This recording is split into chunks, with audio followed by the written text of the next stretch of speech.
Hi, this is Eschaton, and I don't know why you would be watching this, because you don't know who I am, or why what I might have to say would be interesting, but, here you are watching me play Boss Constructor, which is a game that's currently in the green light stage on Steam, and I've been following this game closely. It is very interesting. It combines two things that I have always loved in video games, and that is 2D spaceships and artificial life. Not AI. It is called AI here. There is AI Fleet, AI Duel, but this is actually artificial life. And maybe later I'll talk a little bit about artificial life, because really I think I'm making this video to kind of crystallize my own thoughts about this game, but not right now. Let's just play it, okay? I'm gonna design myself a ship here. Okay, a lot of pre-made ships. Here's one I made earlier. Looks like it actually is cut off at the bottom of the screen. Of course, yeah, it's an alpha, so lots of little bugs like that, but it's a surprisingly playable alpha, I gotta say. I certainly have been getting some enjoyment out of it. Let's start a new ship, totally new ship. Here's the design screen. We can mess with colors, but I'm not gonna this time because I really don't care. Okay, first we need a command center. That's kind of the center of the ship. It determines whether or not the ship is alive or dead. Well, I guess I'm going to be orange by default. Okay. And we're going to need some power. It's currently the only way in the game to generate some power. The other one is batteries. They don't generate power, they just store power generated by the solar panel when you're not using the energy. And energy is used by engines, which are here. There's only one kind of engine right now. Actually, I know what I'm going to do.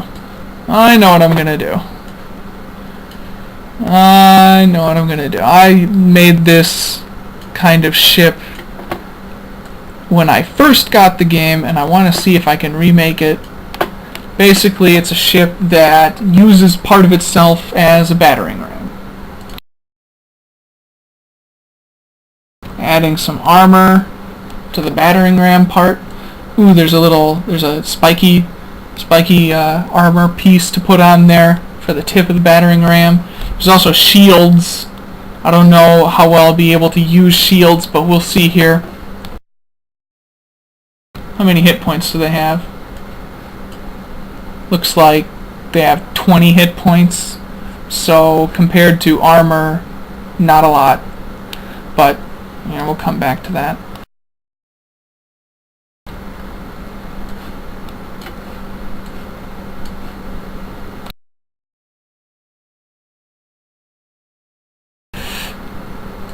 Putting some more in.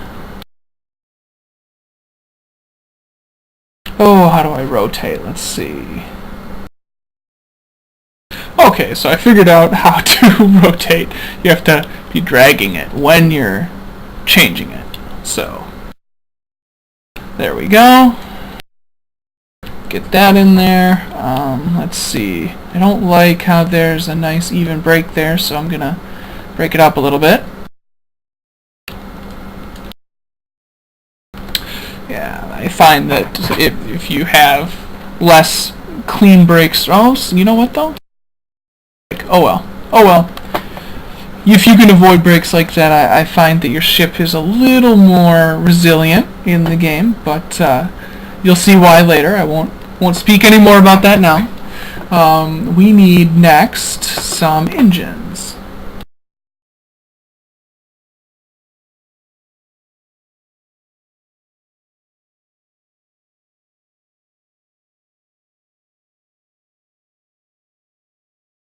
There we go. Just one battery is probably fine anyway.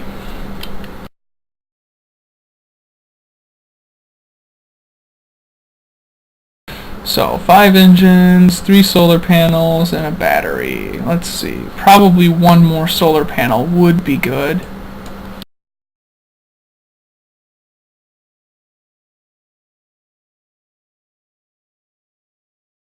That'll do, and then let's get some armor on the command center.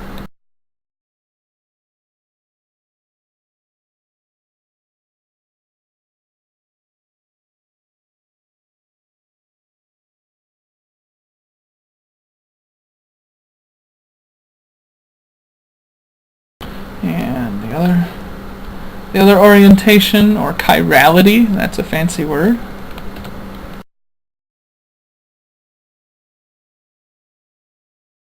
That looks ugly. Yeah. We'll just put a weapon there.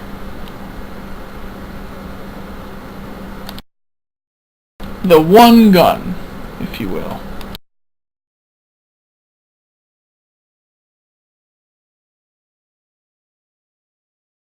Okay, looks like kind of a fun ship to mess around with. Now, let's figure out the control scheme. You can auto-assign. I'm not going to just yet. I kind of like creating my own. Let's get a little armor on the back here. Just because I know how this tends to get used. Oh, and you know what? We'll put another one of those on the outside of this engine here.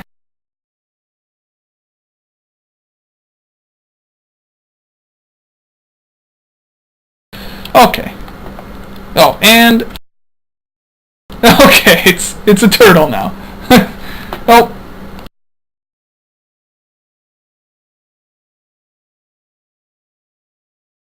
All right, so it's well armored. Now I just like to design my own control schemes.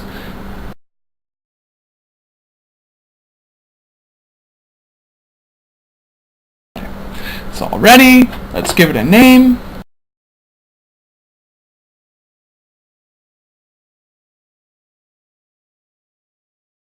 Sounds appropriate to me. I guess it should be Thor's hammer, but we're different here. And let's test it out. So I can shoot my. That's not enough damage. That's more like it.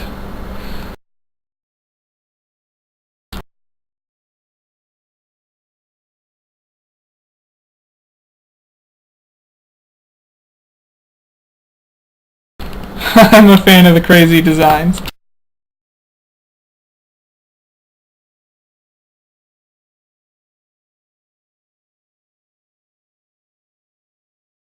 There we go. Oh, and I see I've turned off all the nifty effects in the game.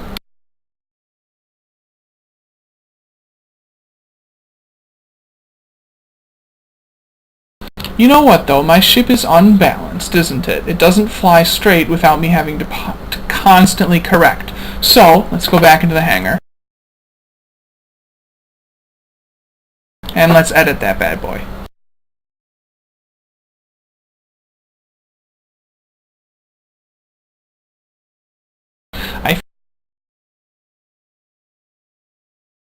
I think that this one should just be F, just for the swing. And you know what? Oh, I forgot my shields. Alright. My shields, I'll make those, they're gonna be X.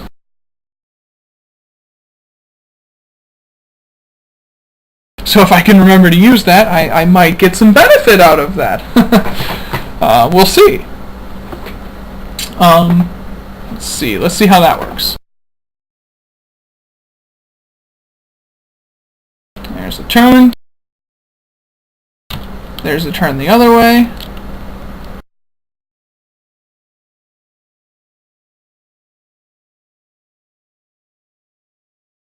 And there we are going forward. Still not perfect, but a little better. Good enough to hopefully do some damage. And let's see about those shields. Ah! Very cool.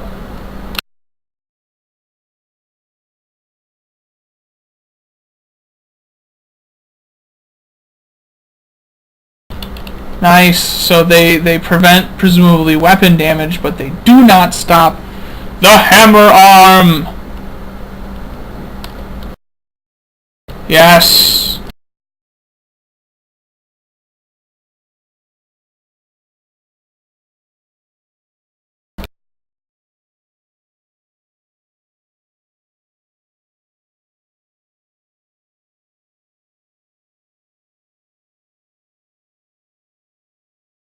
Now, because I've damaged my ship so much, and you can see I don't really have my hammer arm anymore, I'm really not able to turn.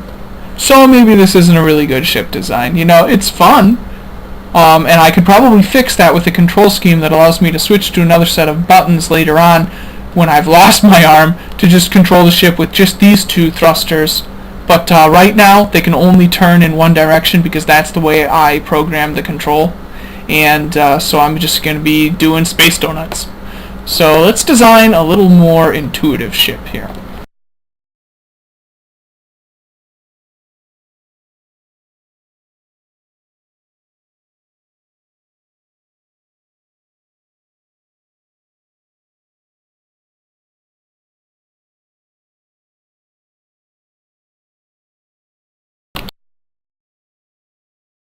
Much better maneuverability on this ship.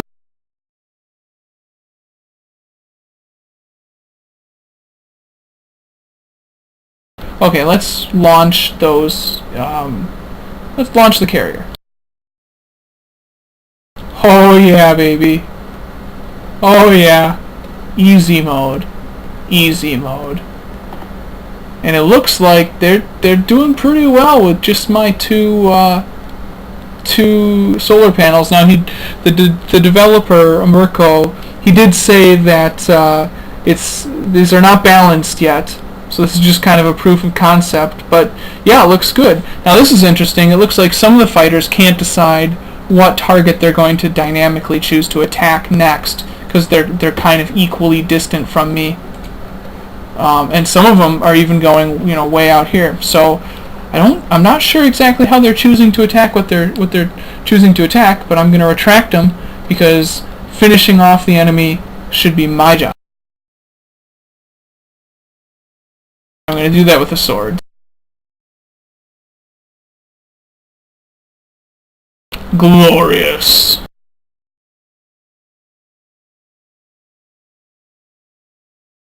If you've ever played Mission Force Cyberstorm, reminds me a lot. It will remind you a lot of the thermal lance that you get late in the game. Very destructive, very short range, very energy hungry.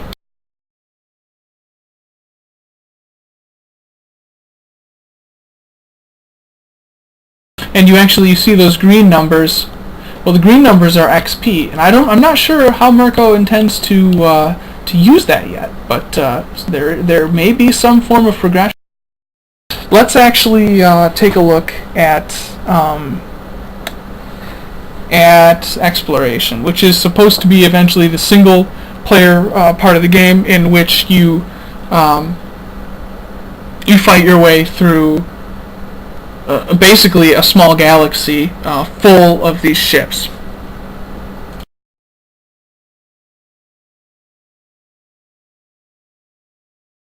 Okay. I'll have to use different controls, but I think I can do this. Yeah, sure, fair enough. Now, here's an enemy ship over here. These are some asteroids. They don't do anything yet other than basically offer terrain.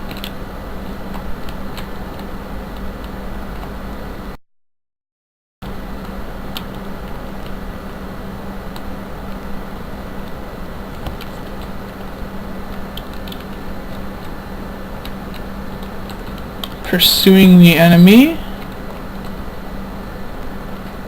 is some kind of freighter. Oh, there's an enemy though.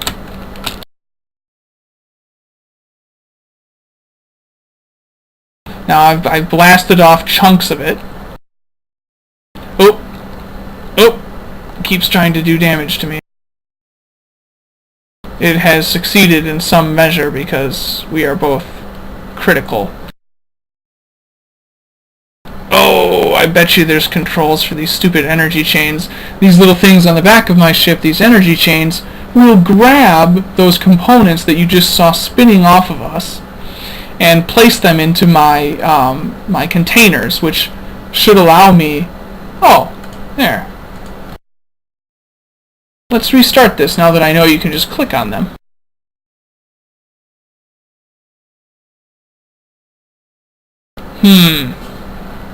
Not what I thought would happen.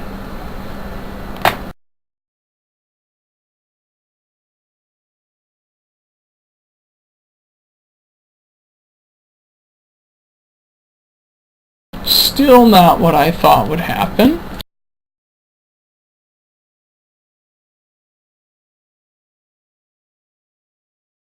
Well, anyway, I'm going to spend the last part of this video talking a little bit about the evolution.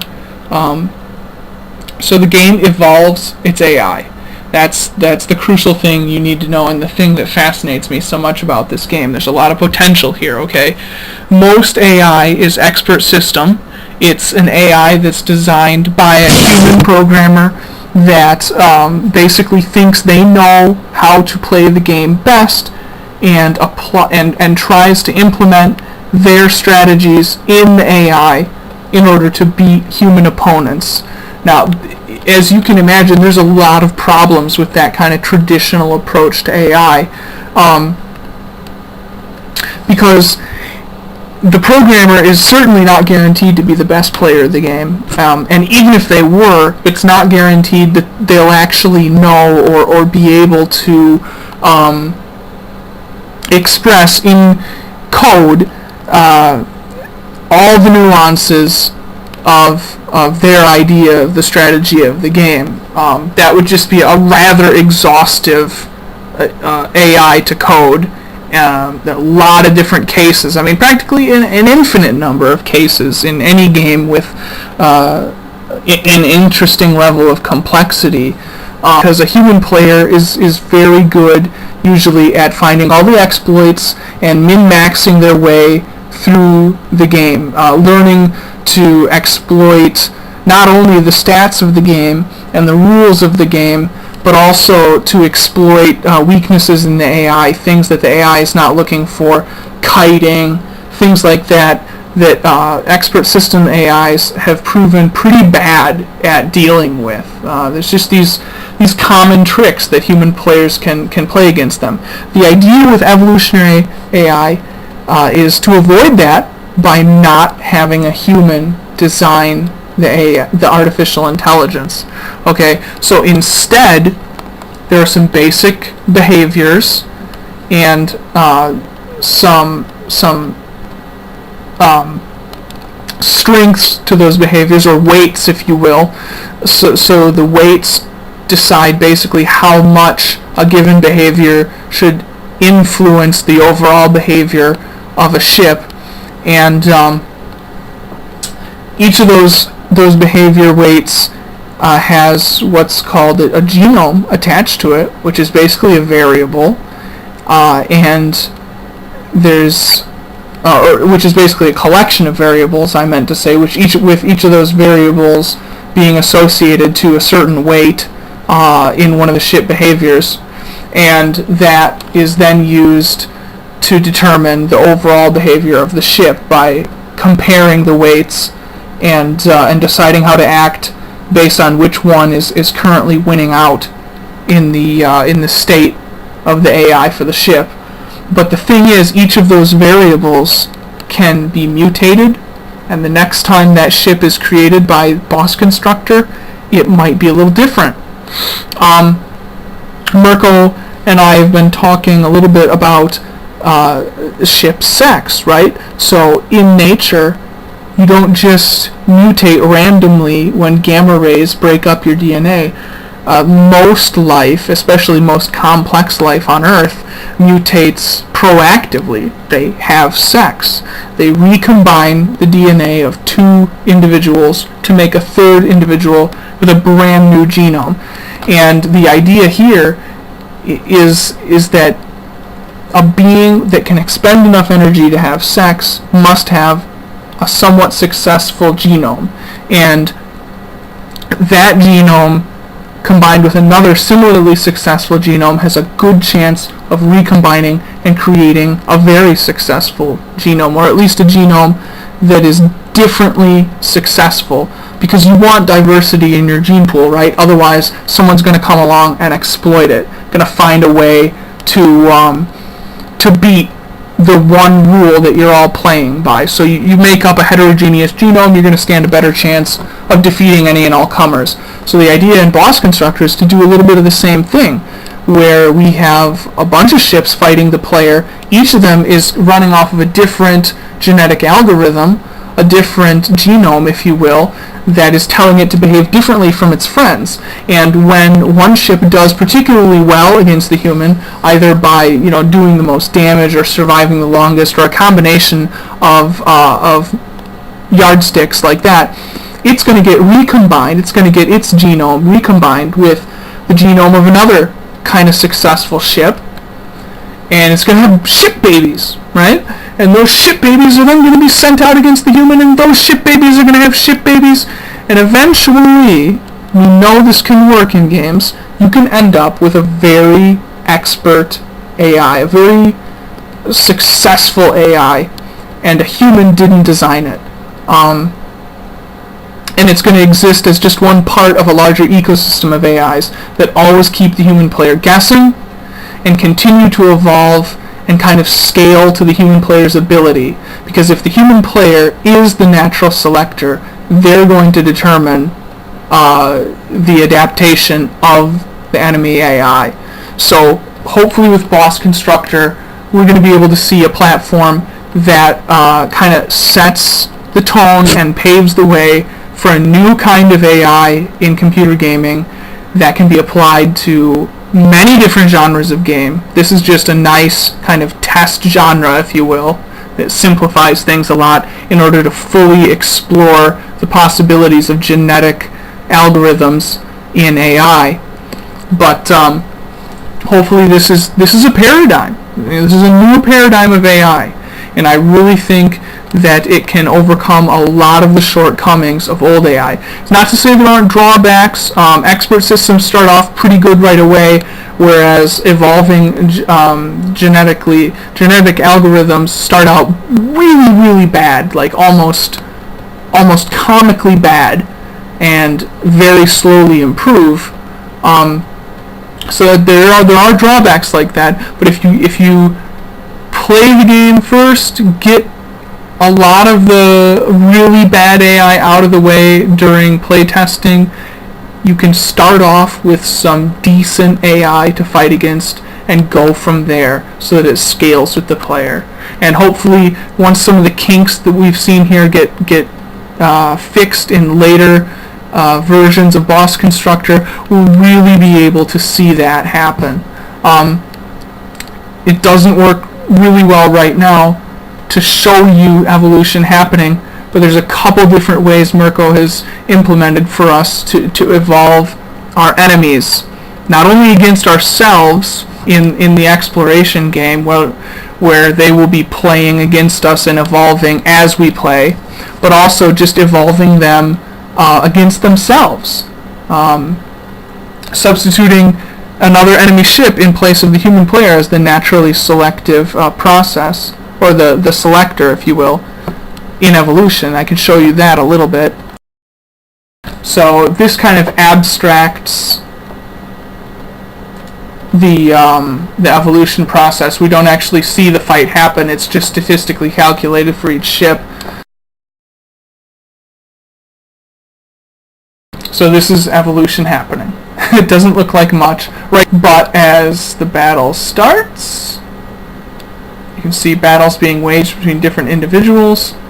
Evaluation begins, and some of these will win out over others because it starts out with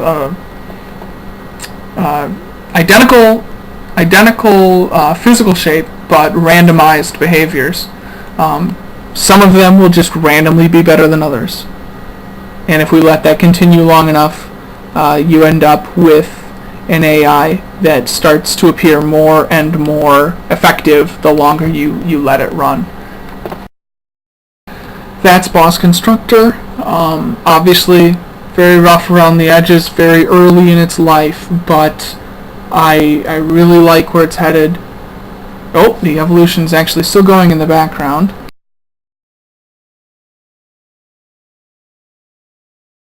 And I think there's just a lot of potential here. So hopefully more next time.